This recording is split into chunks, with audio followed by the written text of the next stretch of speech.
Divya ma'am hi, hi sir. Good afternoon ma'am. Divya ma'am, Good क्या करते हो सहारनपुर में आप, और कब से शेयर बाजार से जुड़े हो, कितना टाइम हो गया? सर लगभग 5 से 6 साल हो गए हैं और ये प्रेरणा मुझे मेरे फादर से मिली है। और आप स्टॉक कैसे सेलेक्ट कर रहे हो? खुद ही अपनी सेल्फ स्टडी या कोई गाइड कर रहा है? सर प्योरली फादर की गाइडेंस पे है। और कैसा चल रहा है 5-6 साल से पोर्टफोलियो? खूब कमाई करा के दी फादर ने? सर अच्छी कमाई करवा के दी। अभी एक जगह स्टक हो गए हैं तो आपके पास आ गए हैं क्वेश्चन कौन सा लेकर। पहला? पहला सवाल सर बंधन बैंक, ओके, लिया हुआ है। जिसमें हाँ, जी सर 200 शेयर्स है मेरे पास, एवरेज 220 से। 200 शेयर हैं, 220 की खरीद है। और ये दिव्या मैम हमने लंबी अवधि का सोच के रखा हुआ था, ऐसा? जी सर इसमें मैंने प्रॉफिट भी लिया है पहले, बट हाँ, अभी ये पे आके रुक गया है। ये आइडिया डैड का था? जी सर, और अभी वो क्या कह रहे हैं?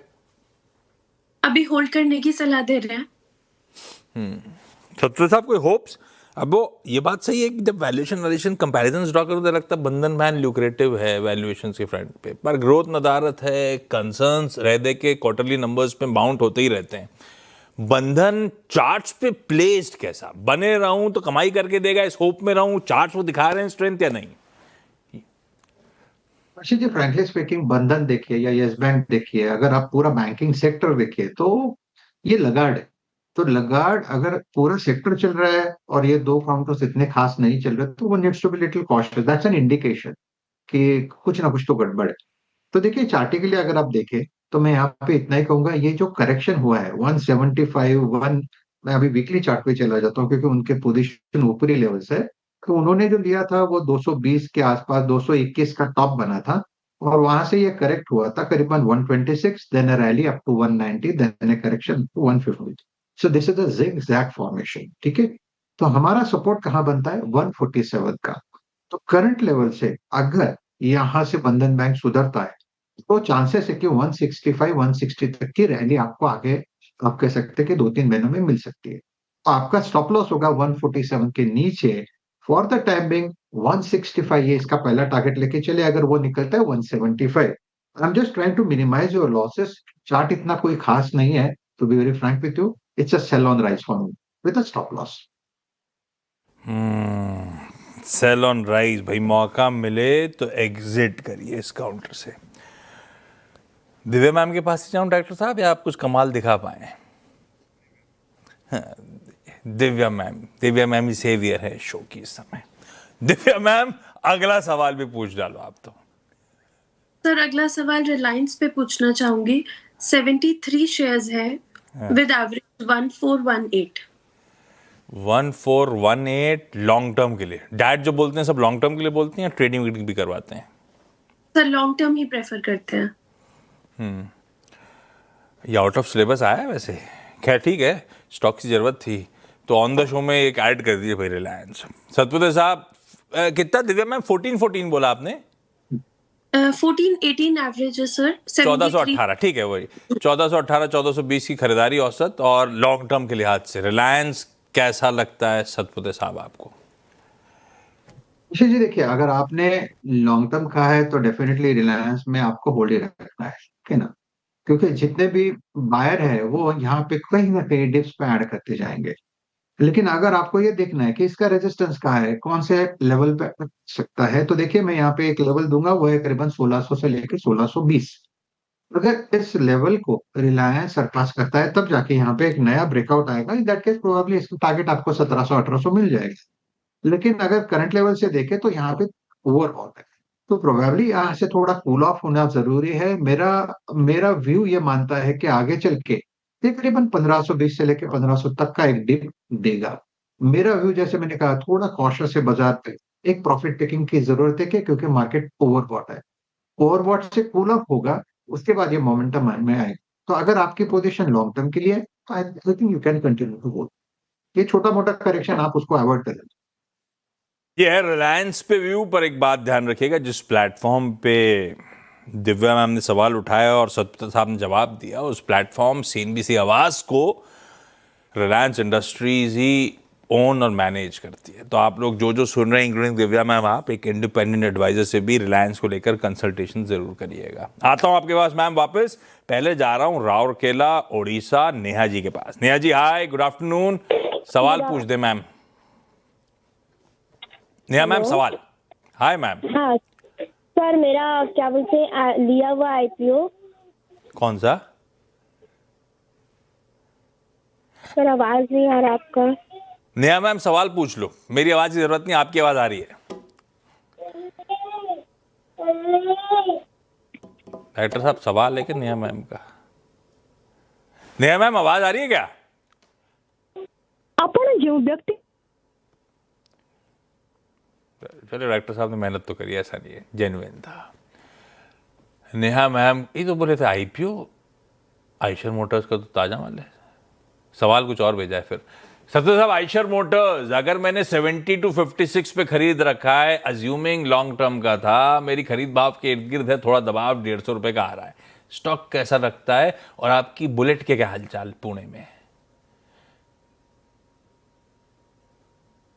आशीष जी, पुणे में इतना रश है, मैं सच कहता हूँ टू व्हीलर्स का, कि आपको बुलेट पूना में चलाना। रश है, बंबई में सिटी- बुलेट चलाते थे, पूना में रश लगता है इनको। आशीष जी, टू व्हीलर का इतना रश है, आप बुलेट जैसा गाड़ी पुणे में नहीं चला सकते हो, सच में बोलता हूँ। मैं फिलहाल एक्टिवा पे शिफ्ट हुआ हूँ। आयशर मोटर्स कैसा लगता है सर, अगर लॉन्ग टर्म के लिए और इसी भाव के आसपास खरीदा हुआ है, वर्थ इट है? क्योंकि इसी भाव पे है और किसी ऑटो पे दिग्गज पे दाव लगाना है, तो ये सबसे स्वीट स्पॉट पे है, कोई और ज्यादा पसंद आता है, ये भी बता दो आप। देखिए आशीष जी, आयशर, हीरो, बजाज, ये सब पोर्टफोलियो वाले काउंटर्स है। वो तो हमें ये देखना होता है कि आपकी एंट्री क्या है। तो जैसे मैं पोर्टफोलियो काउंटर्स में मैंने एक स्ट्रैटेजी रखी है। अगर आपको कुछ पोर्टफोलियो में ऐड करना है ना, तो आपको ना चार्ट ब्रेकआउट्स पे अगर आपको काम करना है, तो वो मोमेंटम प्ले होता है। और कोई अच्छा डिसेंट करेक्शन जब आता है, वो पोर्टफोलियो में ऐड करने की जगह होती है। तो अगर मुझे आयशर मोटर ऐड करना है या किसी को भी ऐड करना है, definitely correction will be welcome. कोई अच्छा करेक्शन आता है, फिर आप उसमें ऐड कर लो। एट दिस लेवल मुझे लगता है ये एक मोमेंटम प्ले बना है, क्योंकि ओवरबॉट है, काउंटर में स्ट्रेंथ है, सामने आप कह सकते हैं कि पुट राइटर खड़े हैं, तो ये दोनों के पर्सपेक्टिव ही अलग हो जाते हैं। तो यहाँ पे देखिए पोजिशनली अगर आप देखें तो ये स्लाइटली ओवरबॉट है। ये 7,200 7,500 इसके लिए एक सप्लाई जोन है। तो जब तक ये सप्लाई नहीं कटेगा, नए टारगेट्स अनफोल्ड नहीं होंगे। तो मेरे हिसाब से अगर इस लेवल पे एंट्री किए, तो then I would like to avoid at this level. वो momentum play is a different ball game. हम जो सुबह काम करते हैं कि आज यहाँ पे मोमेंटम है, हम इसको चेस करेंगे, ये स्टॉप लॉस रहेगा, ये टारगेट रहेगा। लेकिन positionally I think this is not the level to enter. 7,200 7,300 कटेगा नहीं, तब तक बड़ा टिक नहीं आएगा, बड़ा मुंह नहीं आएगा। प्रोबेबली यहाँ से कूल ऑफ होगा 6,800 से लेके 6,600 तक। तो आई एम स्लाइटली कॉशियस। मुझे लगता है एक अच्छी खासी रैली इसमें हो चुकी है। कूल ऑफ होता है तो सोचेंगे री एंट्री का। हैदराबाद से स्वाति राठी जी जुड़ती हुई। Swati ma'am hi, good afternoon, सवाल पूछे ma'am. Good afternoon sir. Hi ma'am. Sir hello, मेरा IFCI पे है सर। ये जैसे कि ऊपर से बहुत करेक्ट हो गया है। कौन सा आई? IFCI। IFCI, डायरेक्टर साहब IFCI लेके आई स्क्रीन पे। हाँ पूछो मैम। ये मेरी ऊपर की खरीद है, मैंने 80 के रेट पे खरीदे हुए हैं कुछ शेयर। हाँ। अब ये बहुत नीचे आ गया, तो मैं इसमें एवरेज करूं या कैसे करूं इसे? क्यों लिया था IFCI? सर जब ये NSE का न्यूज आया था, तब उसके चलते मैंने IFCI भी लिया था। NSE का न्यूज की IPO आने वाला ऐसा? जी जी। फंस गया मामला, आपने काफी नुकसान हो रहा है। सतविंदर साहब IFCI चार्ट वार्ट देख के कुछ समझ में आता है, धंधा तो बताने का कुछ स्कोप है नहीं, मतलब अपन ट्राई ही नहीं कर रहे आजकल एक्टिवली। तो IFCI है कैसा? Very true Ashish ji. चार्टिकली मुझे लगता है कि ये वीक के चार्ट है, कि यहाँ पे 51 52 के आसपास का प्राइस है, प्रोबेबली 55 तक का एक स्विंग दे देगा।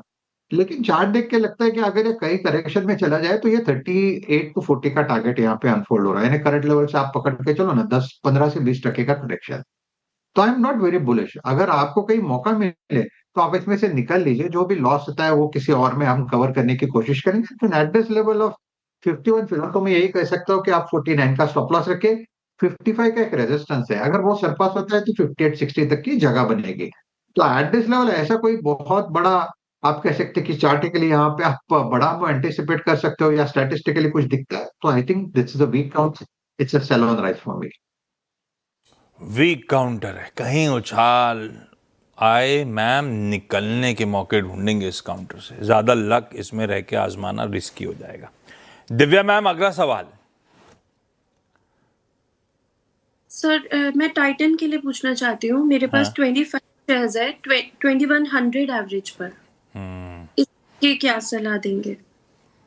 अरे रखिए, 1800 का गेन हो रहा है, ऑलमोस्ट डबल की तरफ बढ़ रहे हैं हम लोग इस काउंटर पे। और आज ब्रोकरेज रिपोर्ट आज आई थी या कल आई थी 4500 के टारगेट्स के साथ। सतपुर साहब क्या करें मैम, मुनाफा बांधना है या बने रहे टाइटन में? आई थिंक आशीष ये होल्ड है, बहुत ही क्लियर वर्डिक्ट है, क्योंकि ये पोर्टफोलियो वाले काउंटर है। छोटा मोटा करेक्शन आएगा, 3900 से 4000 के आसपास थोड़ा सा डिस्ट्रीब्यूशन चल रहा है। प्रोबेबली आप देखो 3700 तक का एक डिप आ सकता है। इट्स डिफरेंट स्टोरी, ये तो होता रहेगा। इंटर में आप कह सकते हैं कि इंटरमीडिएट करेक्शंस होते रहेंगे, लेकिन काउंटर में कोई खराबी नहीं है। You can continue to hold. Probably 3800 के नीचे एक स्टॉप लॉस आप रखें ऑन द सेफर साइड, लेकिन चांसेस है कि एक बार 4000 को सरपास करके 4500 तक जाएगा। तो yes, I am also bullish on Titan. It's a hold for. Titan hold करें मैम, थोड़े अप्स एंड डाउन लगे रहेंगे। आपकी एक्विजिशन प्राइस इतनी बढ़िया है, पेडिगिरी स्ट्रांग है, इवेंचुअली सारी ब्रोकरेजेस स्टॉक को लेके बुलिश हैं, तो काहे निकलने का, अनटिल पैसे की कोई रिक्वायरमेंट हो। होल्ड करिए, लीजिए 4500 चार्ट्स पे भी नजर आता है और ब्रोकरेज फंडामेंटली भी यही टारगेट्स की बात करेंगे। तब अपन रीएसेस करेंगे जब उन लेवल्स के आसपास आएगा, अभी होल्ड है।